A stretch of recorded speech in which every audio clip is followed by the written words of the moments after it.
Hi, my name is Asad Munir, and as we finish off 2016 and look towards 2017, we have really high hopes. High hopes on how we can improve our finances, our business, our careers, our relationships, and more importantly, our health. And that's what I've been concentrating on in 2016. And these are the most common mistakes that I've seen and I've made, and how to overcome them mistakes. So in 2017, you don't have to make those mistakes. You don't have to go through the pain that I went through and the learnings that I got. You can get them straight away. The 7 most common mistakes people make when losing weight and how to overcome them. Mistake number 1, you skip breakfast. You read everywhere that breakfast is the most important meal of the day, but in my experience, we see breakfast as an easy target to skip. And in our heads, this means that we'll be eating less calories, so we will be losing weight as a result. Normally, we don't eat much at breakfast anyway. Maybe we get a slice of toast, some cereal, a cup of coffee.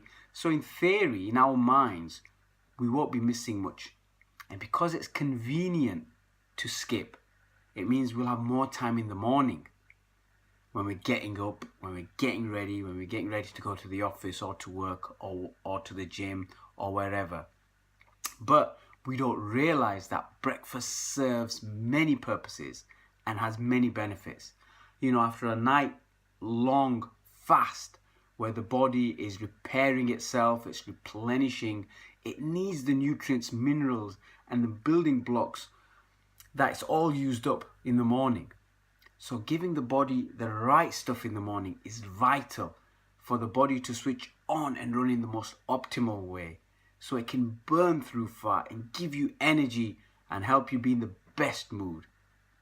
So instead of skipping breakfast, you need to eat a meal, a balanced meal that includes some protein, ideally fist-size portion, again a fist-size portion of complex carbohydrates, and a small portion of fat. So this will give a kick to your body, it will fuel your day, it will make you feel fuller for longer and help you with your weight loss goals. Mistake number 2, you don't have any cheat meals. What do most people associate when they hear the word diet? A picture is painted in vivid color of extreme punishment, hunger pangs, and a denial of anything that remotely looks like dessert. This is what puts most people off dieting and losing weight. And the thought of punishing themselves and denying any pleasures, and it's a major contributing factor why people don't follow through on their goals. The problem with our diets is that people think to eat less, so they consume less calories and they don't consume enough calories. And what that does is that causes our body to go into starvation mode. And what starvation mode is where our body becomes super efficient because it thinks it'll be getting less calories than it used to, so it protects its fat stores and gets its calories from the lean tissue and muscle. So this is totally counter to what we want.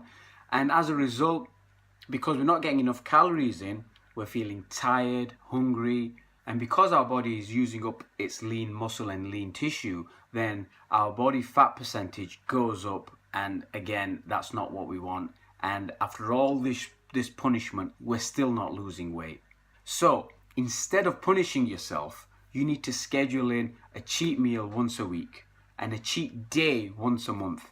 A cheat meal is all you can eat. It's no holds barred, anything and everything you want to eat. And so this has 2 benefits. The first benefit, it stops your body going into this starvation mode. And the second benefit is that helps you believe that the diet is not punishment. You can dream of things you want to eat and you can schedule those in. One of the best things about it is you can take a notebook, a notepad, piece of paper, or your phone, and anything you see that you think that looks really, really nice, I do want to eat that, you can write that down and you can schedule it in for your next cheat meal or cheat day. So mistake number 3, you don't drink enough water. Your body is made up of around 65% water and your brain is about 75% water. Water is the source of life, not only in the world but in our bodies as well. So keeping hydrated means our body functions normally and it's able to burn fat and give you the right amount of energy and keep your body running smoothly. Most of us only drink water when we are thirsty, but thirst is actually the last indicator that you are thirsty. Your body has been thirsty for a lot longer, and most often the hunger that you feel when you're feeling peckish or when you are feeling hungry is actually your body telling you that you are dehydrated. So whenever you are hungry, the first thing to do is drink a glass of water, wait 5 to 10 minutes, and then again check to see if you're still hungry. If you are, then you are, but most likely the hunger will dissipate. So what you need to do is look to drink around 2 to 3 liters of water every day. Sipping the water throughout the day is better than drinking it all in like one go. But either way is better than not even drinking water at all. What will happen is you'll feel less tired, you'll have more energy, and you will feel less hungry. Mistake number 4, you don't plan or prepare your meals in advance. And this is a big thing for me to learn as well. As the old saying goes, failing to plan is planning to fail. And they're right. If you don't plan and prepare your meals and snacks ahead of time, yeah, I said snacks, ahead of time, then you are more likely to fall victim of spontaneous lapses of judgment, of seeing something and, your inner devil taking over and getting the better of you. This is why most of us, myself included, lose our rhythm and kind of fall off the wagon. From here, it becomes a slippery slope because you've had that one snack, you've had that one treat. Our inner devil says something like, now that you've had one, well, it doesn't matter, today's wasted, so you might as well have another one. We can make it up tomorrow. And these kinds of things. And how it goes, tomorrow, never comes, and it's just the start of the slippery slope. So planning and preparing in advance is vital to keeping your discipline and ensuring you meet your weight loss goals. So planning and preparing might seem like a big daunting task, but the key is to plan the same or similar meals and snacks and just to keep it simple. So instead of winging it, find out how much protein, carbs and fats you need for every meal. Find out the recipes that can give you these nutrients, again, keeping it simple. And, also for the times when we all feel weak, tired, hungry, and need something to pick us up, need something to give us some energy and make up for any of the nutrients that we need that we're still lacking, we need to prepare some snacks as well. Something that is protein heavy, because protein keeps you fuller for longer and works to help build your muscle. It needs to be quick and easy to make and quick and easy to eat as well. So once these meals and snacks are planned, you need to do some shopping and buy everything bulk for, let's say, a week, 4 or 5 days. Once you've bought everything that you need to actually make the meals and snacks. Again, making a week or so worth of meals will help you feel motivated to stick to your meal plans. It's also easier to make them all at once rather than, making them in the morning or even the night before. And then what you can do is you can either freeze them or put them in the refrigerator, and those will stay fresh for the week that you have. So plan your meals in advance and prepare them. Mistake number 5, you obsess about calorie counting rather than looking at the nutritional makeup of meals.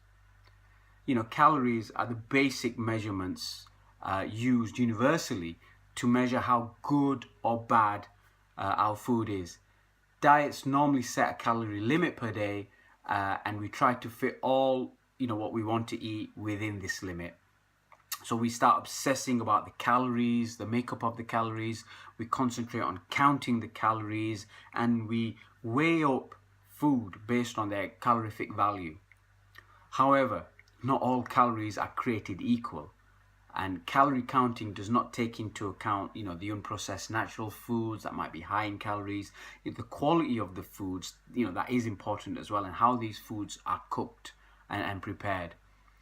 Some foods have a better nutrient spread and in health and weight loss terms actually good for you, but because the calories might be high in them, we might overlook them and say, hang on, we don't want these, they don't fit within our calorie count.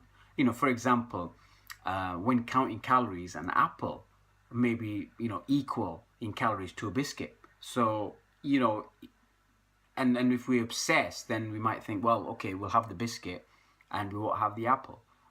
So some naturally high calorie foods, such as you got your nuts, seeds, avocados, etc., contain important fatty acids, fats, and fat-soluble vitamins that support healthy metabolism and weight loss.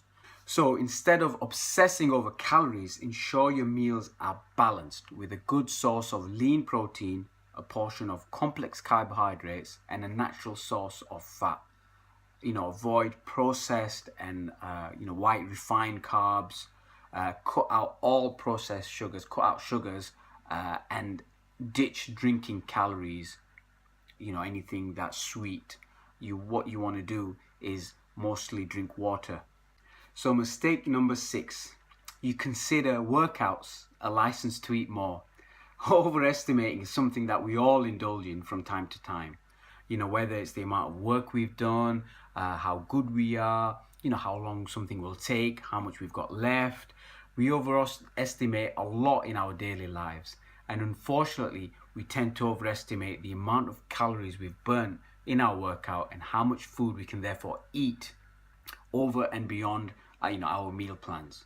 We get duped into thinking that this amazing feeling we get from a good workout, the endorphins racing through our body, is a license to eat more. Our rationale is that we've worked hard, we've burnt a lot of calories, and that workout was fantastic. So we are allowed to have that chocolate bar, have that pizza slice, or have a treat in general. But with our endorphins and our overestimating mind, so that fine line between how much we should eat and how much we actually eat just gets blurred, and in a flurry we eat a lot more than we intended to. But we still believe that we're okay because we've done that workout, and these extra calories can be burnt out in the next workout. So unfortunately, this doesn't work. It doesn't work like this. We're figuring out how come we haven't lost that weight that we should have done despite all these workouts, despite all the dieting. So instead of eating more after a workout or eating a treat as a reward to yourself after a great workout, what you need to do is, like I've said before, is grab your notebook, your phone, a piece of paper, and write down what you want to eat, everything you want to eat. You can have everything on this list in your cheat day. Or your cheat meal, but by writing this down and postponing the reward, you're actually doing another thing as well. You're training your brain not to look for instant gratification, and you're concentrating more on the hard work itself. And also this helps you maintain your discipline and stick to your meal plans, which is the most important thing.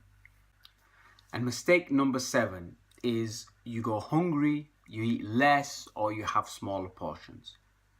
The key to losing weight is to keep your metabolism firing on all cylinders. Eat the right nutrients and make a shift in your lifestyle so your eating habits become a lifestyle you choose daily.